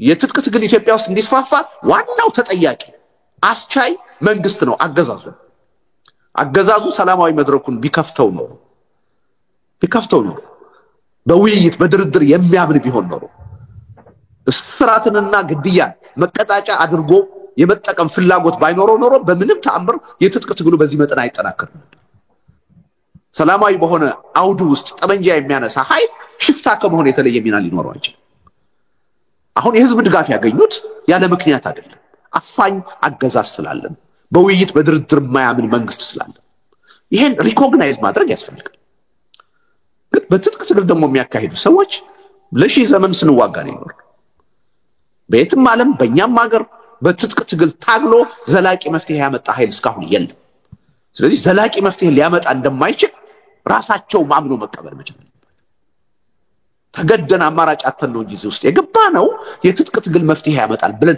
አይደለም የሚል አመለካከት መያዝ አለባቸው የሚል እምነት አለ የኔ አመለካከት እነሱ ይሄን እንዳልያዙ ያየው ይሄን ካለማያዝም አልፈው የሰላማዊ ትግል የሚያወግዙዋል። ትክክል አይደለም። ህዝቡ በሰላማዊ ትግል መታገል ከቻለ የአቅሙን ከሞከረ ሰየው ነው መባል ያለበት። በዚህም ረገድ የተዘበራረቀ ሐሳብ ነው የምንሰማው። አንዳንድ ለምሳሌ የፋኖ የኦላ አመራሮች ወጥተው የአዲስ አበባ ህዝብ እንዴት ዝም አለ ለምን አይታገልም ሲሉ እንሰማለን። አንዳንዶቹ ደግሞ ወጥተው ሰላማዊ ትግል የሚባል አይሰራም፣ እንደውም ሰላማዊ ትግል የሚያካሂዱ ኃይሎች እኛን አንደርማይን ለማድረግ የኛን ትግል ለማንቋሸሽ እንዳትከተሏቸው እንዳትሰሟቸው የሚል አፍራሽ ቅስቀሳ ሲያደርጉ እንሰማለን። ይሄ ትክክል አይደለም። ስለዚህ በዚህ ረገድ ያለውን ሁኔታ በአግባቡ መቀበል አለብንና ሞገስ ያነሳው ጥያቄ ከዚሁ ጋር የሚሄድ ነው ብዬ ነው። ለምሳሌ አዲስ አበባን አሁን በሚቀጥለው ምርጫ የመቆጣጠር እድል አለን ብዬ አላምንም። ለምን? ሰላማዊ ትግል ያዋጣል የሚል እምነት በብዙ ህብረተሰብ አይምሮ ውስጥ የለም። ይሄ አመለካከት ቢለወጥና በሰላማዊ ትግል እምነት ቢኖረን ግን ምንም ጥርጥር የለኝም በዚህ አጭር ጊዜ ውስጥ አዲስ አበባን ከገዢው ፓርቲ መንጠቅ እንችላለን የሚል እምነት አለ። 97 በ3 ወር ዝግጅት ነው አዲስ አበባን ማሸነፍ የቻለው በ3 ወር። አሁን ከዓመት በላይ አለ። እውነቱን ለመናገር ሁሉም ተቃዋሚ በሰላማዊ ትግል እምነት ኖሮት ህብረተሰቡን ማሳመን ቢችል እንኳንስ በአዲስ አበባ ደረጃ በኢትዮጵያ ደረጃ ለውጥ ማምጣት እንችላለን የሚል እምነት ነው። የኔን እምነት ነው እየነገርኩ ያለሁት። አሁን ያለው አጠቃላይ የፖለቲካ አትሞስፌር ግን ህብረተሰቡ ግን ይሄን አስተሳሰብ የመቀበል ፍላጎት የለውም፣ የማዳመጥ ፍላጎት የለውም። ባለጠመንጃዎች መተው ነፃ እንዲያወጡት ቁጭ ብሎ እየጠበቀ ሰላማዊ ትግል አያዋጣም የሚያዋጣው ትጥቅ ትግል ነው የሚለውን ሐሳብ ገዝቶታል። ስለዚህ ተቃዋሚዎች የሚቀጥለው ምርጫ ላይ እኔ በመፈልገው መጠን ተጠናክረው ገብተው አዲስ አበባ ነፃ ያወጣሉ የሚል እምነት የለኝም። ያ ማለት ግን ስንቱ አይሰራም ማለት አይደለም። እምነቱ ቢኖረን ስንቱ የሚፈልገውን ዋጋ ለመክፈል ከተዘጋጀ በተግባር ማለት ነው ምንም ጥርጥር የለኝም። ምንም አሁን እኔም ማነሳውን ሐሳብ አዲስ አበባ ያሉ የፖለቲካ ኃይሎች አብዛኛው ህብረተሰብ ቢቀበለው ምንም ጥርጥር የለኝም በአጭር ጊዜ በሰላማዊ ትግል በምርጫም ለውጥ ማምጣት ይችላል። ያለው ነባራዊ ሁኔታ ግን እንደዛ አይፈቅድም። እኔ ወረቀቴም ላይ በግልጽ ነው ያስቀመጥኩት። እኔ የሚቀጥለው ምርጫ ላይ አዲስ አበባን ነፃ ካገዛዙ እንጥቃለን አይደለም ያለው። በአግባቡ ሰላማዊ ትግሉን ከተጠቀምንበት ሰላማዊ ትግሉ የሚጠይቀውን ዋጋ ለመክፈል ከተዘጋጀን ግን ኦፍ ኮርስ ይቻላል ብዬ ነው። አሁን ባለው ተጨባጭ ሁኔታ ያ ይቻላል ወይ ካልከኝ ግን አይቻልም። ለምን? አብዛኛው ሰው በሰላማዊ ትግል ለውጥ አይመጣም ብሎ ተስፋ ቆርጦ እጁን አጣጥፎ ታጋዮችን ነው እየጠበቀ ያለው፣ ታጣቂዎችን ነው እየጠበቀ ያለው። ይሄ ትክክል አይደለም፣ የትም አያደርስም የሚል እምነት ነው ያለኝ። ስለዚህ ምንም የሚጋጭ ነገር የለውም ማለት ነው ያቀረብኩት ነገር። አሁንም ቢሆን ከዚህ አስተሳሰብ ወጥተን ለሰላማዊ ትግል ቁርጠኛ አቋም ይዘን ሰላማዊ ትግል የሚጠይቀውን ዋጋ በተከታታይ በገፍ መክፈል ከቻል ምንም ጥርጥር የለም አገዛዙ በአገርም ደረጃ በአዲስ አበባም ደረጃ ቻሌንጅ ማድረግ ይችላል፣ ተጨባጭ የሆነ ለውጥ ማምጣት ይችላል። የሚያሳዝነው ግን ይህ አስተሳሰብ አሁን ተቀባይነት የለው። ከ1997 በብዙ ርቀት ተቀባይነት የለው።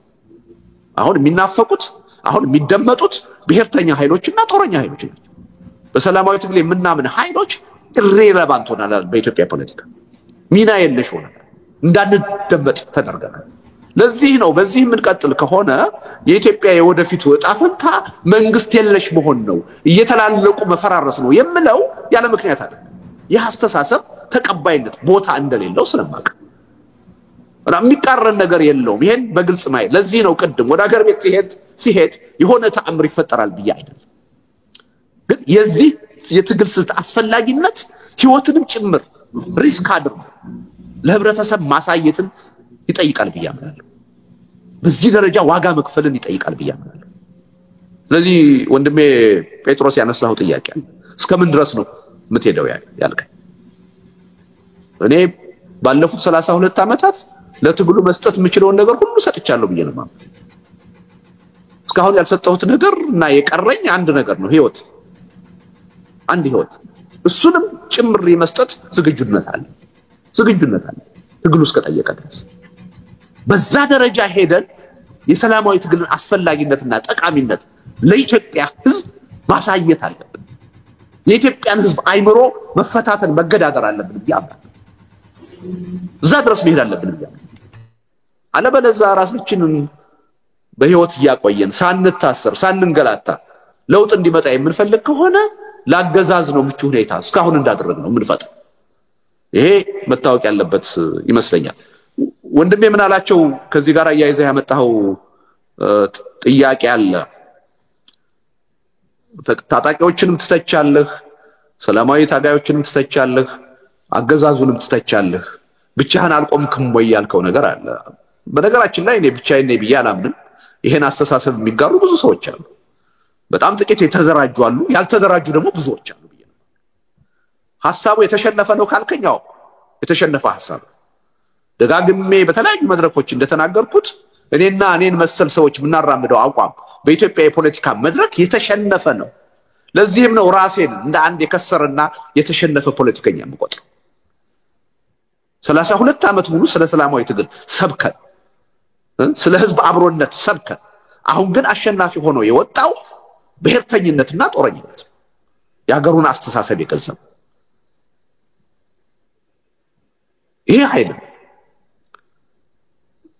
ስለዚህ ምናላቸው እንዳልከው የተሸናፊዎች አስተሳሰብ ሆኗል ያ ማለት ግን አመለካከቱ ስተት ነው ማለት አይደለም ስልቱ ስተት ነው ማለት አይደለም ማለት ነው እንደዛ አይደለም ሌላው ዓለም ሁሉ ይሄን አስተሳሰብ ተቀብሎ ችግሩን መፍታት ይችላል አሁን በዓለም ውስጥ አብዛኛው ከ2/3 በላይ የሚሆኑ አገሮች በዲሞክራሲ ነው የሚተዳደሩት ከሁለተኛው ከቀዝቃዛው ወይም ከኮልድ ዋር በኋላ ራሱ ከ60 ከ70 አገሮች በላይ ወደ ዲሞክራሲ ተሸጋግረዋል ዛሬ የእርስ በርስ ጦርነት የሚያካሂዱ አገሮች በጣም የሚቆጠሩ ጥቂቶች ናቸው ዲሞክራሲ ነው የሚገዛቸው ምርጫ ነው የሚገዛቸው እኛንን አሁንም በጦርነት መፍትሄ ይመጣል ብለን እርስ በርስ እየተገዳደልን ያለን ስለዚህ ይሄ ሐሳብ የጥቂቶች ያንተ ብቻ አትበለው እኔ እንደዛ ብያላምን ይሄን ሐሳብ የሚጋሩ ብዙዎች እንዳሉ አውቃለሁ የጥቂቶች ሆኗል ካልክ ግን አዎ ሆኗል እውነትም ብዙዎች ይሄን ሐሳብ አይጋሩት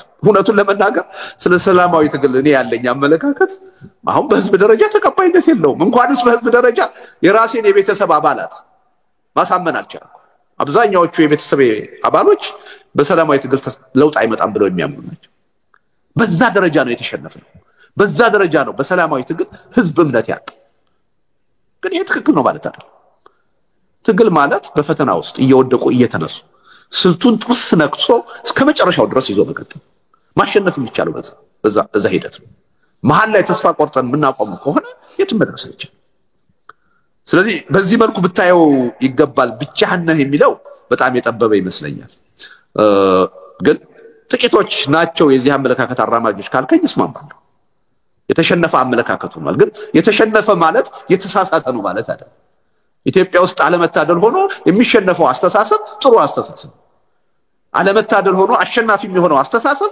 በጎ ያልሆነው አውዳሚው አስተሳሰብ በተግባር ያየነው ያለ ነው ይሄ ለዚህ ነው በጭካኔ በርስ እየተገዳደልን ያለ ነው ችግራችን ከጊዜ ወደ ጊዜ ከመፍታት ይልቅ ወደ ባሰ አዘቅት ውስጥ እየገባን ያለ ምን ከተለው ስንት ትክክል ስላልሆነ ያረጀ ያፈጀ ለሺ ዘመናት ተጠቅመን ለውጥ ያላመጣንበትን ስንት ነው አሁንም ያራመርን ያለ እንደውም ከአንድ ችግር ወደ ሌላ ችግር ነው እየተሸጋገርን ያለ ከዚህ ቀደም ያስቸግረን የነበረው ጽንፈኝነትና ጦረኝነት ነው አሁን ደግሞ ብሔርተኝነትን ጨመርን ይሄ የበለጠ ችግራችንን አወሳሰብ ውድቀታችንን አይቀሬ ያደረገው መጥቷል ይሄን መገንዘብ ተገቢ ይመስለኛል ከዚሁ ጋር ተነስቶ በምን ሚኒመም ፕሮግራም ነው ከሌሎቹ ጋራ በጋራ ሊሰሩ የምትችሉት የሚለው እኔ በተለያዩ መድረኮችም አንስቻለሁ ጽሁፎችም ላይ አንስቻለሁ የኢትዮጵያ የፖለቲካ ኃይሎች በጋራ ልንሰራባቸው የሚገቡ በጣም መሰረታዊ ጉዳዮች አሉ የሚል እምነት አለ ከሁሉም በላይ ዋናው ጉዳይ አሁን በተጨባጭ የጋራችን አጀንዳ መሆን ያለበት የሰላም አጀንዳ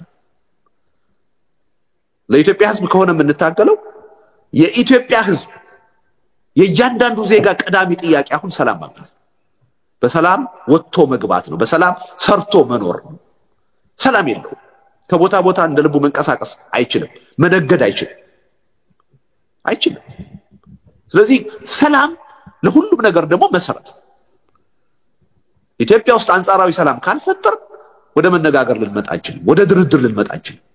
ካልተነጋገርንና ካልተደራደርን ደግሞ ችግራችን ሊፈታ ይችላል። የግጭት የጦርነት አዙሪት ነው የሚቀጥለው። ስለዚህ የሁላችንም ቀዳሚ አጀንዳ መሆን ያለበት ሰላም ነው። ሰላም ነው ለሁሉ ነገር መሰረቱ። ይሄ ከፖለቲከኞች ብቻ የሚመነጭ ሳይሆን አሁን እውነቴን ነው ጥናት ቢደረግ አብዛኛው የኢትዮጵያ ሕዝብ ቀዳሚ ጥያቄ የሰላም ጥያቄ፣ እያንዳንዱ ዜጋ በእያንዳንዱ ዕለት ሊያገኘው የሚፈልግ ነገር ሰላም ነው። ስለዚህ ይሄ ሰላም በጋራ ሊያታግለን የሚችል ትልቅ ቀዳሚ አጀንዳ ነው። አንዱ ይሄ። ሁለተኛው ለምንድነው ሰላም ያላገኘነው? የፖለቲካ ቅራኔዎች፣ ችግሮች ስላሉ እነዚህን ለመፍታት ምን ያስፈልገናል? ሀገራዊ የውይይትና የድርድር ሂደት ወይም ናሽናል ዲያሎግ ያስፈልገናል። ካልተነጋገርን ካልተወያየን ችግራችን ሊፈታ አይችልም፣ ሰላማችን ዘላቂ ሊሆን አይችልም። ስለዚህ ይሄ የጋራ አጀንዳ መሆን ይችላል። ሁለተኛው አጀንዳ ናሽናል ዲያሎግ፣ ሐቀኛ የሆነ እውነተኛ የሆነ ናሽናል ዲያሎግ ያስፈልጋል። ይሄ የጋራ አጀንዳ ሊሆን ይችላል። ምክንያቱም አሉን የምንላቸውን ቅራኔዎች ሁሉ ወደ ጠረጴዛ አምጥተን ወደ ህዝብ ውሳኔ አምጥተን ልንፈታ የምንችለው መነጋገር ስንችል፣ ያ መድረክ ሲኖር፣ ይሄ የጋራ አጀንዳ ሊሆን ይችላል። ሌላው አሁን ባለው የኢትዮጵያ መንግስት በብልጽግና መንግስት ችግራችን ሊፈታ አይችልም። ያለፉትን 6 ዓመታት ፓተርን ካየነው፣ ሂደት ካየነው ከቀውስ ወደ ቀውስ ነው እየተሸጋገርን ያለው። በአንድ ቀውስ ላይ ሌላ ቀውስ እየጨመርን መጣን እንጂ ችግራችን በፍጹም እየተፈታ አልመጣም። እስከ ሰሞኑ የትግራይ ክራይሲስ ድረስ ኦሮሚያ ውስጥ ያለው ችግር፣ አማራ ክልል ያለው ችግር በአጠቃላይ ሲታይ በ6 ዓመቱ እየተቃለለ እየተፈታ የመጣ ችግር የለም። ከአንድ ችግር ወደ ሌላ ችግር ነው እየተሸጋገርን ያለነው። ቀውስ እየተባዛ ነው የመጣው። አለመተማመን እየተባዛ ነው የመጣው። ስጋት እየተባዛ ነው የመጣው። ስለዚህ አሁን ባለው መንግስት የሚፈታ ችግር የለም። ነገር ግን አሁን ያለው አገዛዝ ተሳታፊ የሚሆንበት አዲስ የሽግግር ሂደት ያስፈልጋል። ሁሉንም በሐቀኝነት የሚያሳትፍ ሁሉን አቀፍ የሆነ የሽግግር ሂደት ያስፈልጋል የሚለው የሁሉም አጀንዳ መሆን አለበት። ለምን ኢትዮጵያ ውስጥ ከአሁን በኋላ አንድ ኃይል ጠበንጃ አንስቶ ሌላን ኃይል አሸንፎ አንበርክኮ ሊገዛ የሚችልበት ቻፕተር የለም፣ ተዘግቷል። ዝም ብለን እንዋጋለን እንጂ ዝም ብለን አሁን የትግሉ አውድማ ውስጥ እንፋለማለን እንጂ ማንም ኃይል ከዚህ በኋላ ራሱን አሸናፊ አድርጎ ሌላውን ጨቆኖ ሊገዛ የሚችልበት እድል የለም። መንግስትም ይሁን ተቃዋሚም ይሁን አንዱ ሌላውን አሸንፎ ሊገዛ የሚችልበት እድል የለም። ይሄ በተግባር ታይቷል። ሁሉም ጠበንጃ አንስቶ ስትገለኝ እገልሃለሁ ብሏል። ቫዮለንስ ሃይሊ ዲሴንትራላይዝድ ሆኗል። በመንግስት ብቻ ሊካሄድ የሚገባው የሰላም ማስከበር ስራ አሁን ባለቤት የለውም። እያንዳንዱ በየአካባቢው ታጥቆ ቫዮለንስን ማካሄድ የሚችልበት እድል ፈጥሯል። ስለዚህ አንዳችን ሌላችንን አሸንፈን ዘላቂ ሰላም ኢትዮጵያ ውስጥ ልናመጣ አንችልም፣ የጋራችንንም የየራሳችንንም ጥቅም ልናስከብር አንችልም በሚለው ላይ መስማማት መቻል አለብን። ስለዚህ ሁሉን አቀፍ ይሆን አገዛዙንም ጨምሮ ሁሉንም ተቃዋሚ ኃይሎች የሚያሳትፍ በሰላም በትጥቅም ያሉት አዲስ የሽግግር ሂደት ያስፈልጋል። ያ የሽግግር ሂደት ምን አይነት ይሁን? የሽግግር መንግስት ይሁን ወይስ ደግሞ በኮሚሽን ይመራ ወይስ ምናምን የሚለው ጥያቄ በናሽናል ዲያሎግ ሂደት የሚታይ ይሆናል። አሁን አስቀድመን ልዩነት መፍጠር ያለብን አይመስለኝም፣ ግን መስማማት ያለብን አዲስ የሽግግር ሂደት ያስፈልጋል። ስለዚህ እነዚህ 3 አጀንዳዎች ሰላም፣ አገራዊ የውይይትና የድርድር ሂደት ወይም ናሽናል ዲያሎግ፣ አዲስ እና ሁሉን አቀፍ የሽግግር ሂደት የሁሉም የፖለቲካ ፓርቲዎች ሚኒመም ወይም የጋራ አጀንዳ መሆን ይችላሉ ብዬ አምናለሁ። እነዚህም በጥቅል ስንወስዳቸው ምንድነው የሚሆነው? ዋናው አጀንዳችን አገርና ህዝብን እየተላለቁ ከመፍረስ ማዳን ነው አጀንዳ መሆን ያለበት። ያን ግን ማድረግ የምንችለው እየተዋጋን በመቀጠል